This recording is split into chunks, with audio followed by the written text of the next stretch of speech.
to the Jada Willis experience. We have the opportunity, dare I say privilege, to have John Matthews on the line with us. Oh my goodness. I'm so excited. Let me just give you a brief overview. I'm probably going to do him justice because he has such a wealth of knowledge and a history that's going to blow your socks off. But he's currently the president and CEO of Gray Cat Enterprises. We'll get into that and what he really does for these last 19 years, but also former president of Jimmy John's, a national marketing director at Little Caesars. I mean, the list goes on and on. This guy is the guy that I want to pick the brain of everything leadership wise. So welcome so much, John Matthews.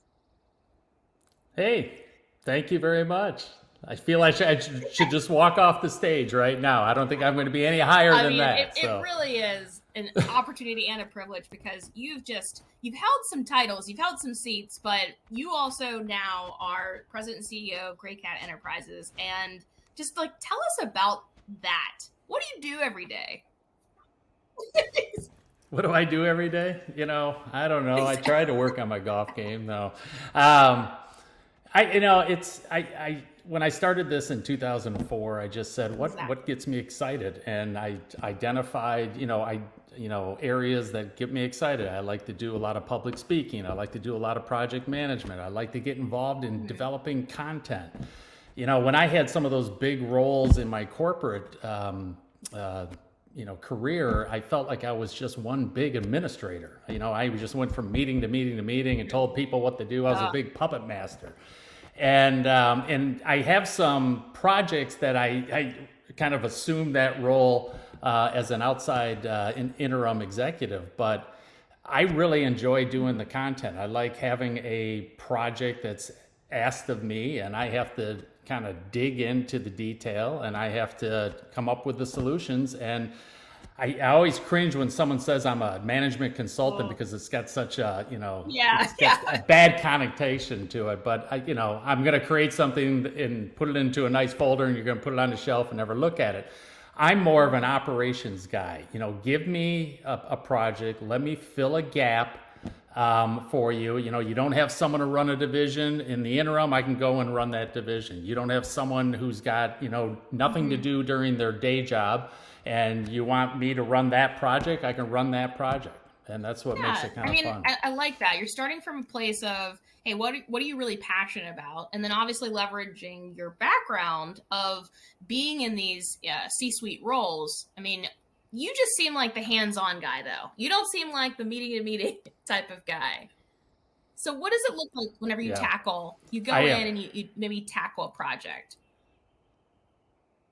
Well, it's funny. I'll give you an example. I work for a Fortune 500 company right now, and they asked me to work on, they have all this inventory sitting in warehouses that's getting older and older and older. Some of it they own, some of it their customers own. And it just sits there, and another month goes by, and another 3 months go by, and no one has got their pulse on what to do with all this inventory. And it's in the millions of dollars. And so they asked me to help them reduce their aged inventory in their warehouses. And so the only way to do that is you have to get in there and look at it line by line. You have to figure out what kind of inventory do we have by, what client owns the inventory, or do we own the inventory? What are the rules for us to get rid of it? If we throw it out, do we take a P&L hit, or can we sell it at a reduced cost? There's no silver bullet. I can't just press a button and get this done. I literally have to call each warehouse, and I sit down and with them via Zoom. I do this on a monthly basis. I've been doing it for over 2 years now. And we literally go through it line by line every month, and we say, okay, what's our action plan on this particular item, this particular client? How do we get rid of it? And over the course of time, we've slowly reduced the aged inventory for the dozen or so markets that they've given me, to the tune of in the millions of dollars that I've been able to release and generate revenue that's been sitting on the warehouse shelves. And again, there's no silver bullet. You literally have to go, all right, what are we going to do with this box of balloons that ABC company owns that's been sitting on our shelves for 3 years? Anyone call ABC company? I think we need to call ABC company and see what they want us to do with this box of balloons. And then on to the next thing. So that's the type of management consultant I We have to am. call you It's, that. all right, here's the problem. Yeah, exactly. Here's the problem statement. How are we going to No, resolve it? I mean, And that's what I do. it's really helpful even to the folks that are listening though of just your thought pattern, like your approach of walking into this new situation, because you carry multiple projects at a given time. It's not just one. That's just one of many that you do I do. based on our conversation. And so what I thought was interesting when we talked was that you walk in and you actually have to immediately get team buy-in. Can you talk a little bit about that and how you do it? Yes. Yeah, that to me is probably the most challenging thing. Unlike, if you go to a corporate job, I always look at the first 100 days, you kind of get your feet wet a little bit there, and you kind of work it around by getting to know people, establish some credibility. You got some pedigree coming in, but, people will actually be able to see probably within the first month or so, is this guy going to be the real deal or not? In my role as an interim person, they never give me a division that is humming along. I get the problem children. They're missing the profitability. They've had, a general manager that sexually harassed someone. He got fired, and I got to come in and clean up not only the mess that was left, but the cultural mess and everything like that.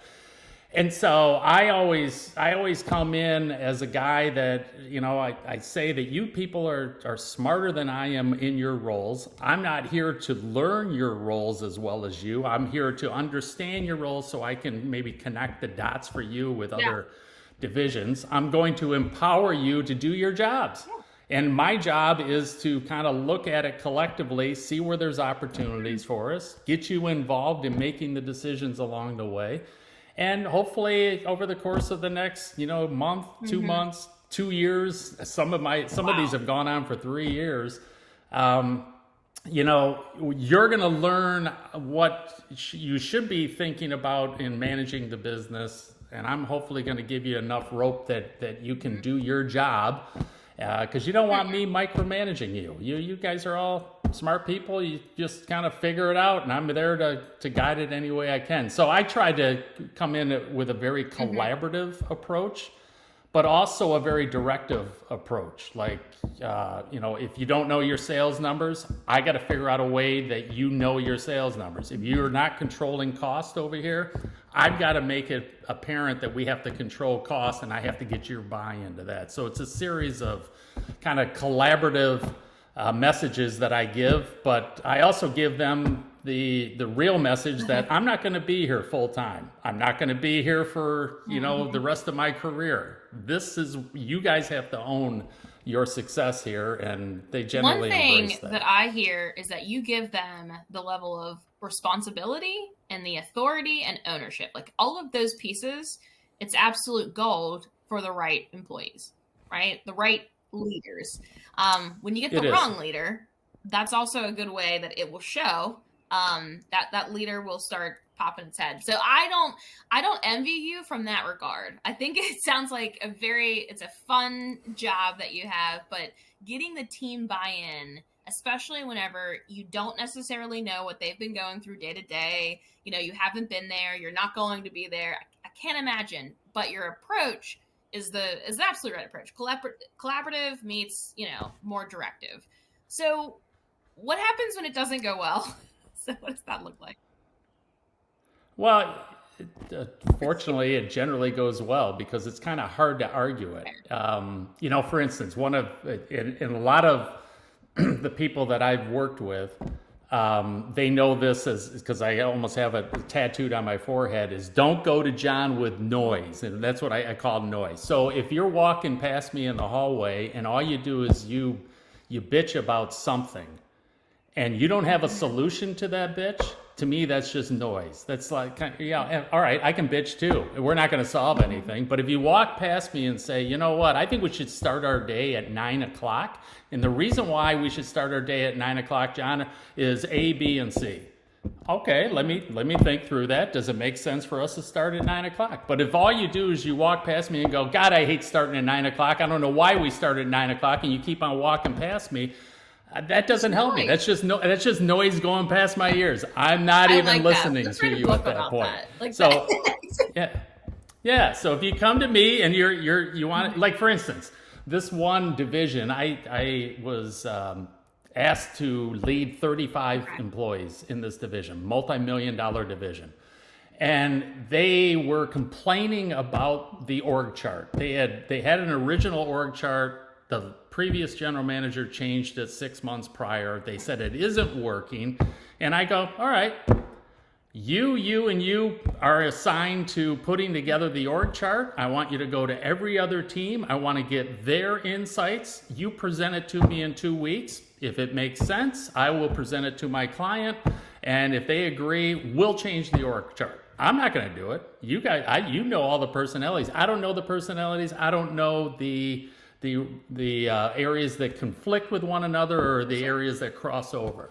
So you are now assigned that task. And sure enough, they said, oh, wow, we can actually take ownership. So it went from, let's just make noise about we hate the org chart to, all right, then you show me a better way to do the org chart. And they did. They came back, and lo and behold, I said this will probably work, ran it up the flagpole. My client agreed. We made a change. We actually rearranged the office, spent some money on new furniture to align with the new org chart. So we invested in them. And I basically said, after they got that approval, I said, you own it. You better make this work. And they go with that responsibility. You know, they were empowered to do it, but now they have the responsibility of making it work. I love it.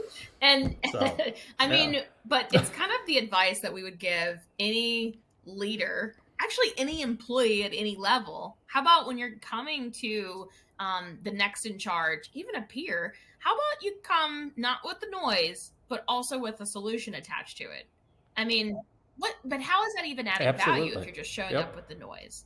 And so, It's not. And so that's why I just, to me, noise is a lot of different things. Like, for instance, let's say you got an analyst that's producing this report and they spend 2 hours a week yeah. producing this report, and then they send it out to people and nobody reads it. Well, okay. Why isn't anyone reading it? Is it doesn't add value, or do they have a similar report? Can we eliminate this report so you can free up 2 hours to do something more productive? So if someone that is getting this report just says, I don't even read this report, I think we could get rid of it. Well, at least that's partially a solution. Or if the analyst says, I'm spending 2 hours a week working on this, and no one's reading my report, I think we could get rid of it and no one would even know. Well, that's a solution too. But if everyone's just bitching like, God, I just spent 2 hours doing this report, and someone says, man, I get too many reports. Well, that's not a solution. I need someone to kind of connect the dots here and say, I don't even look at this report that you spend 2 hours a I week just had preparing. kind of an aha moment of thinking about what employees ask of us, or our team asks, is that you communicate. There's a lot of communication. You share the whys, you explain. Well, it's kind of like we're asking for the same thing in reverse, right? It's just a total reverse. Yeah, you're sharing the problems. We don't want to just hear the problems. You should also explain the whys. Explain in the why and the how we're going to fix this. And so it's kind of neat that both sides on two different sides of the coin are asking for the same thing. So whenever we show up and deliver that on both sides, like that's whenever we get, productivity, improved performance, and just overall business results. That's my opinion. Well, yeah, and part of my approach to kind of get up the curve as quickly as possible is the first week I will sit down and schedule, like if there's a sales team, I'll sit down with the entire sales team for 2 hours and interview them basically. And I basically say, tell me what's good, tell me what's bad, and tell me what's ugly. Give me the good, the bad, and the ugly. Tell me, what I can do to help. And then they will give me all of their information. Then I'll go over and meet with IT, and then I'll go over and meet with marketing. And then I'll do it, I try to meet with all the departments, and some cases, some individuals. Then I take all of that information and look for the conflicts. Like IT's blaming sales and sales is blaming IT. Okay, well, we have to resolve it. Then I put that into kind of a business plan. And this one particular division that I've been referencing, I put together a 24-page Wow. business plan and identified these 30 things that people are raising their hands saying, why don't we have this? Why don't we have that? And then I presented that again to my clients, but I also put that business plan in a PowerPoint deck, which I did then a meeting with all the employees. And I said, this is what I heard. So what that does for me is that gives me a lot of credibility Yep. as a leader because I actually listened to them. I didn't agree with everything that they said, but I did listen and capture everything. And then I tried to prioritize it in this deck to say, these are the things we're going to approach in June, July, August. So great idea, this last thing, but we just can't get to it until next year. But it's on the list. And so my approach would be, I heard you. I'm going to do everything I can to implement what you suggest. We're going to assign, tasks. Like one of those things was the org chart. We Right. don't like the way we're structured. So I'm going to assign some tasks. So now we all have ownership. So I heard you. We're putting action plans together. We're prioritizing it. And we're going to try to get to as many of the wish list things as we can.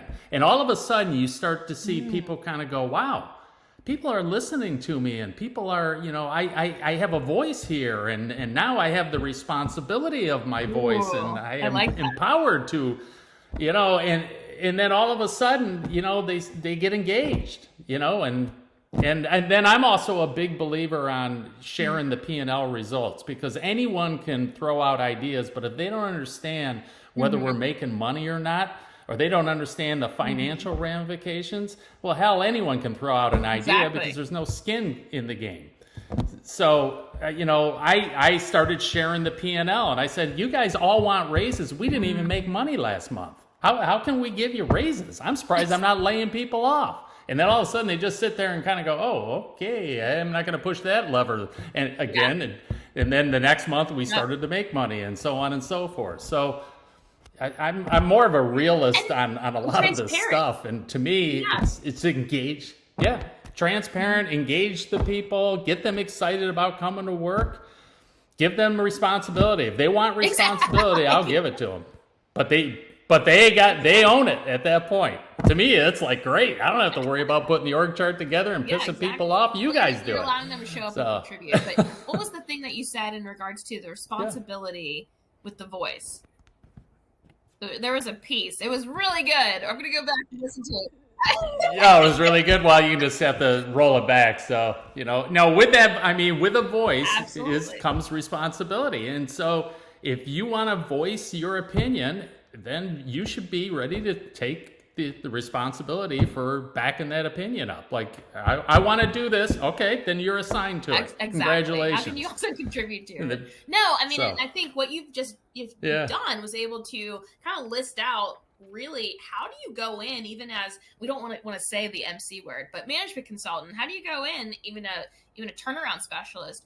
Some of the first steps was everything that you just described. You walk in and you have to talk to the people.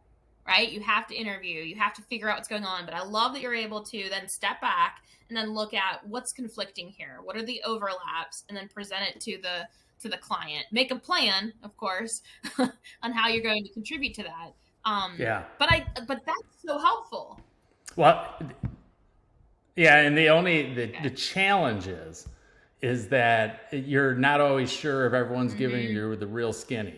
So, there are people that will say, well, I do all this over here. And then you talk to someone else and they go, that person doesn't do anything, or whatever. So, they're all positioning themselves for, maybe a higher role at the company, and things like that. So I always try to temper any of the conversations I have. I try to at least kind of keep a level head, like, you're great, but I'm not sure you're as great as you're telling me, or, you actually add more value over here and you're not expressing that you add a lot of value, things like that. Because you hear it from all these different people and then you start piecing it together that if person A thought they were brilliant, but person B, C, and D didn't think they were so brilliant, that kind of tempers person A's, so I gotta weigh that. The real So conversation. What? yeah. I think in exactly. just pivoting the conversation kind of, sort of, but really you're already getting into this a bit. But it's around leadership lessons. When I was talking to you previously, just in preparing for this actual presentation that we're doing, the conversation that we're doing, really we talked about even some of your core values, and I want to hear your leadership advice, right? I know, and you can even use any word you choose. Any word you Any choose. word I choose. But really, if someone's coming to you and either they're a new enroll leader or newly CEO, like what sort of advice would you give them? I've got a lot of it. We've kind of talked about in some of these examples, but there are some philosophies I just live by. The no noise philosophy is just huge for me. I'm also a big believer that I think it's a Woody Allen quote. It's like 80% of life is just showing up on Just time, showing up, or just showing up. And I, sometimes you just got to show up. You got to be present in meetings, not just physically be in the meeting, but you got to be active, engaged in the meeting. You have to deliver on what you said. I remember once I was talking to the entire staff about, what, no one works in a vacuum. Person A does this part of the project, and then they turn it over to person B, and then they turn it over to person C, and it kind of goes through, maybe it's from sales to operations all the way to accounting and everything like that. There's like a long list. No one's doing it from A to Z. And so my philosophy was help the next in line. That's what I said. So if I, person A, do my job on time and maybe on budget, and it's neat and orderly, and I turn it over to person B, boy, as person B, that makes my job easier because I didn't get garbage. I got something that was executable by myself. So then my job is to hand it over to person C in the same fashion. So help the next in line. And it was funny. I said this, and one of the sales reps sent me a picture that she was working from home, and she had her laptop, and she had a little yellow sticky in the corner, and she had actually drawn a little picture that said help the next in line. And she says, I heard you, John, and I put that. So every time I do something, when I'm filling out a sales order, I make sure that I'm double checking it. So when I give it to my CSR, my customer service rep, I've made it easy for them to place the order. And so I've helped the next in line. And that's the way she described it. And so and that's how so to me, it's kind of like the 80% of life is showing up. It's helping the next in line. It's what can you do to make other people around you, make their jobs easier and less angst, and if you can do that, and you can do it, and you can do it, and they all do that, then all of a sudden you got a happy environment, and people are productive, and they're leaving the office at 4:30 to go home to be with their families, as opposed to bitching that it's 6:30 and they have to sit in traffic and they're going to miss dinner. I'd rather have them go home and then show up early the next day because they're all excited because they know it's going to be productive and they're not going to be banging their head against the wall. So many good points. So, I think that was my favorite so far. I like that responsibility comes with the voice comes with responsibility, but help the next in line. I think that right there, that should be really a culture philosophy and a core value for the organization. So that was a hint, wink, wink to the listeners for sure. So, well, the interesting thing is when I was back, I worked for a huge convenience store chain called Clark Retail Enterprises out of Chicago. We had 1,400 locations. We had, we had company ops, we had franchise, we had dealers, we had job. So we had 4 different operating models, and I was in charge. It was a $3 billion company, and I was in charge of 5 different divisions, none of which were, connected whatsoever. I headed up like the facilities division, which was construction and purchasing and environmental and repair and maintenance. And I headed up the real estate division, so I had 1,400 properties. And then I also headed up the merchandising divisions, which is, all the Twinkies and cigarettes that we used to sell. And we used to sell, $900 million a year. So somehow, some way, I had to try to connect all those things for my team. I had a team of 65 in all those different areas. There were, I had a marketing division. I was the company's spokesperson, so I had corporate communications as well.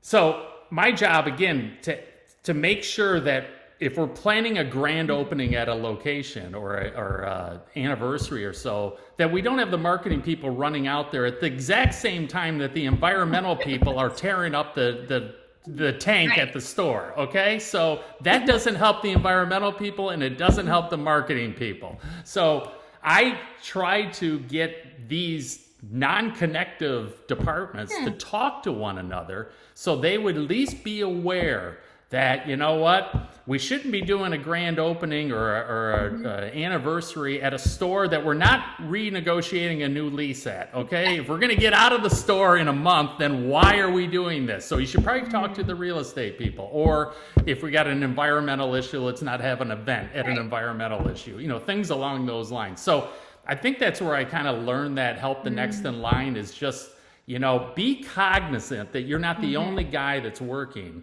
but rather there are other people that rely on your work. So give them high quality work, be on time, be on budget, and move on to the next thing. And as long as everyone does that, that's a wonderful I wanted to dive thing. in and be like, okay, tactically, how did you get them to connect? Like, how did you get them to communicate? I mean, I can imagine. Yeah, we had a massive project plan. I'd bring them together every quarter, and they would have to get up and present. And so they had the cigarette category manager talking about cigarettes, and the environmental people are sitting there going, how does this help me with my cathodic protection of tanks and lines? But at least they were cognizant that, we sell $400 million worth of cigarettes. It's a big deal. So you should want to keep the environmental issues at a minimum, because every time a store gets shut down because we have an environmental issue, we lose millions of dollars. That's the connection. That's why we keep the stores going. So with that, now you started Gray Cat Enterprises, and really, I mean, it's like using all of these tidbits in everyday life, all the projects that you're doing, all the getting the team buy-in. Everything that you're doing is also stemming from, just your past experience. You're able to leverage, able to scale. That's what you're removing the hurdles and the roadblocks for, executive teams, so on and so forth. And you really are able to even get your hands dirty while pushing through from a strategy perspective. Very respectable. It was interesting, and I turned, I won't tell you how old I am now, but when I turned 50, I actually penned a blog thanking my two bosses at Clark, at the convenience store chain. I reported directly to the COO and the CEO, because I had 5 different divisions, and so a couple of the divisions reported to the CEO and a couple of divisions reported to the COO. And I went into Clark. I was there 7 years. I went into Clark as a marketing guy. I came out of Little Caesars as the national marketing guy, went right into Clark, and I was a marketing guy. And slowly but surely, they just started adding on more and more responsibilities. At one point, I was the head of the capital committee. At one point, I was the head of TISC, which was the tactical IS committee. I was the chair of both those committees. But I remember one time they called me into their office, and I didn't know why. I'm thinking, oh boy, what's going to happen here? They both call me in there, and they go, Matthews, we want to give you facilities management. And I'm going to keep this G-rated, but my first response was, what the F do I know about facilities management? I just literally, that was the first thing that just came out of my mouth. And they go, you're a smart guy. You'll figure it out. I go, okay, so what is it? And then they explain, well, it's environmental, it's purchasing, it's construction, it's, repair and maintenance, it's the capital committee, it's this, that, and the other thing. And I'm like, okay. And they go, well, here's our vision for you, because we think you get it. We want you to be able to think of what a store could look like, have the tools, have the construction team there to be able to build it. You've already got all the category guys and you got all the marketing guys, so you can put all the products in the store because you control that division. You can put the advertising plan together, the promotions, and you can kind of go A to Z and then hand the keys over to operations and let them run it. And that's our vision for you. And I go, It makes sense. that makes sense. So I said, all right, I'm a project guy. I'll be able to figure out the nuances of, facilities. I don't know any of their vernacular. I'm going to have to learn that language of what they talk about. And, environmental, I had no idea. So I surrounded myself with some really smart technical people. I had a great environmental manager, a great facilities director. And I let them do their jobs, and then when they gave me real estate, I had a great real estate person and I let her do her job.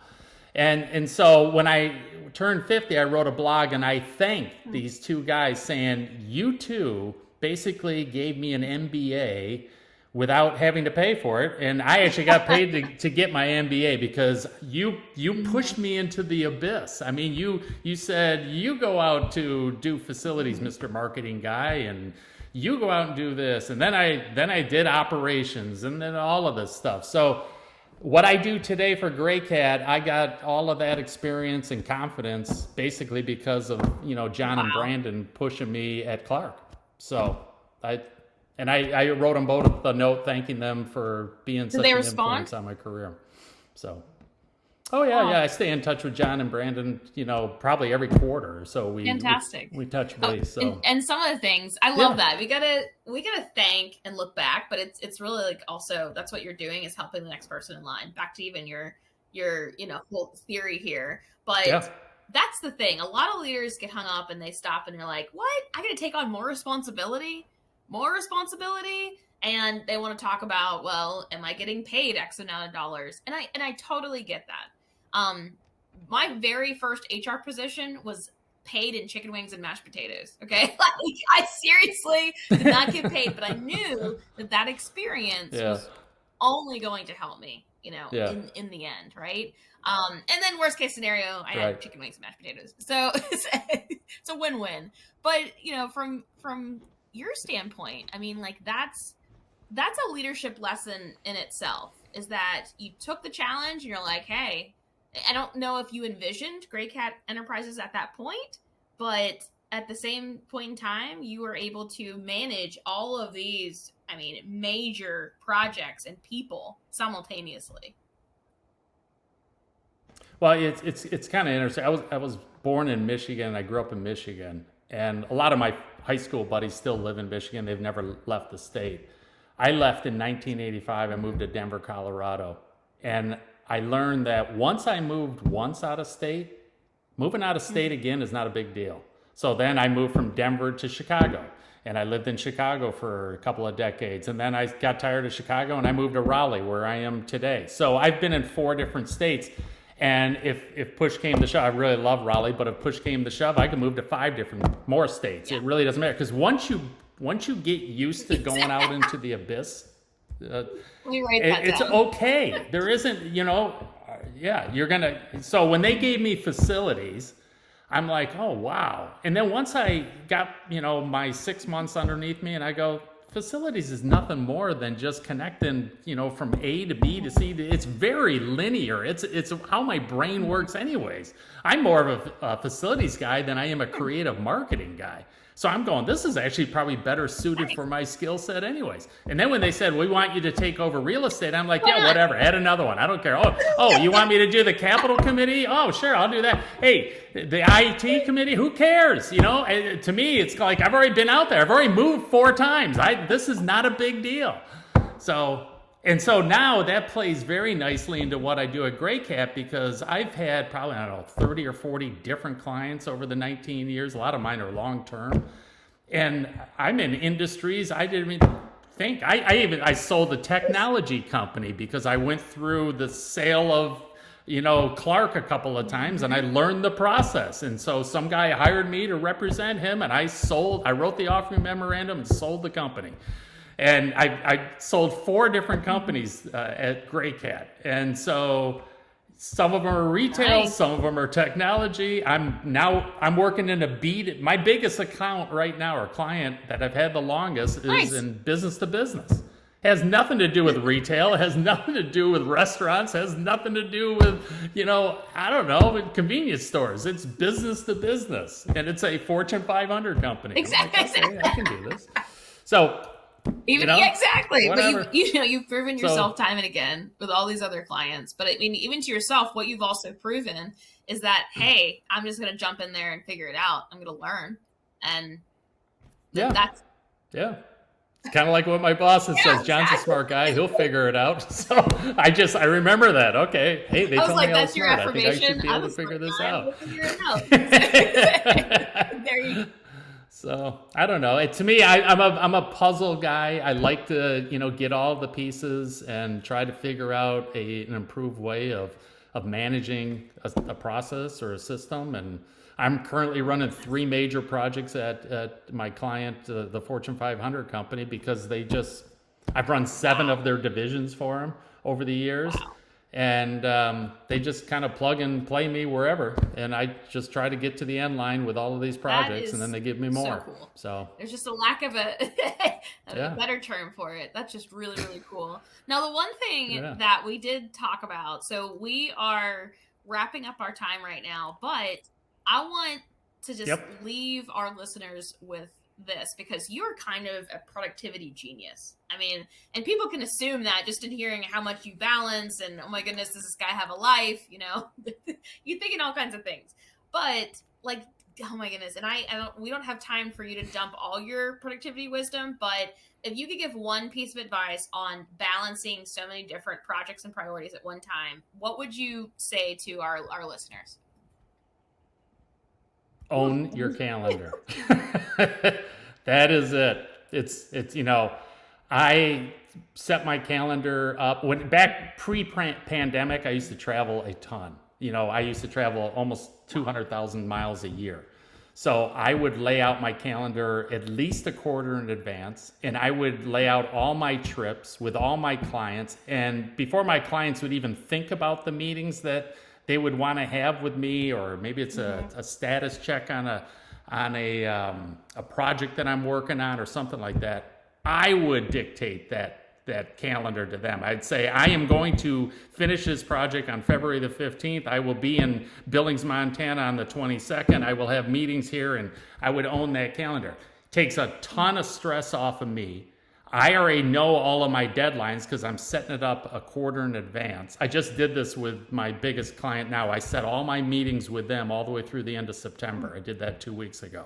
And one of the guys that I work with, they go, oh man, I wish I had your discipline to do this, because man, it's just so much easier. And I said, yeah, because now I know I worked around I'm actually taking a week. I never take vacation, but I take, like a week. I'm taking a week off. So I worked all those meetings around that week, because it's in August. And that's me controlling my calendar.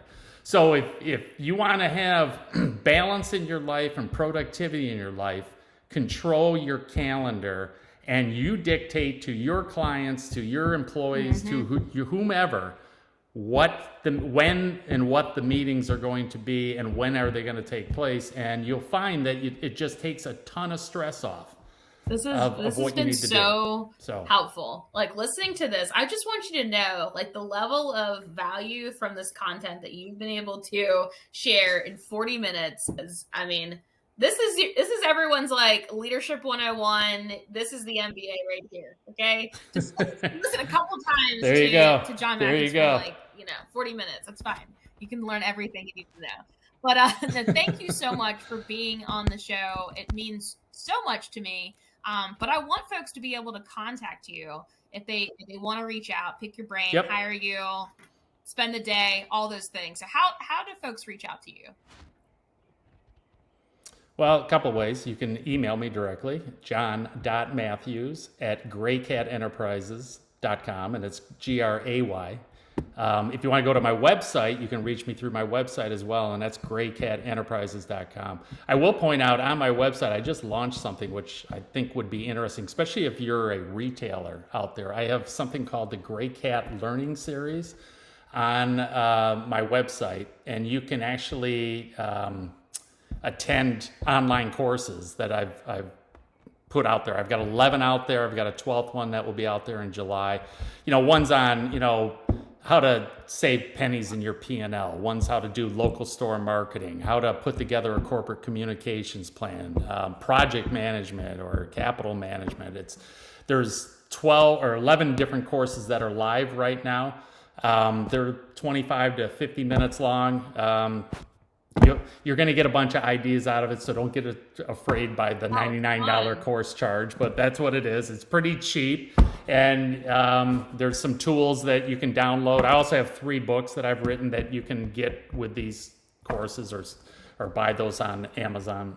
So that's how you can get a hold of me. And there's I write a blog about every couple of weeks, and so all my blogs are up on that website, and you can reach me through there. So there's a lot of information out there. But if you're interested, I might be able to help you. Who knows? So I do. I'm a fan. I'm a soon-to-be student. I'm sure I'm going to take one of your courses as well, because I have to know what I'm selling to, right? So I have to take the course and then tell the world, because I'm a big fan. So thank you so much again. And all your information is also going to be listed right there below. So if you want to contact John, highly recommend, because I'm going to be tapping this guy's brain. So again, thanks so much, and enjoy your day.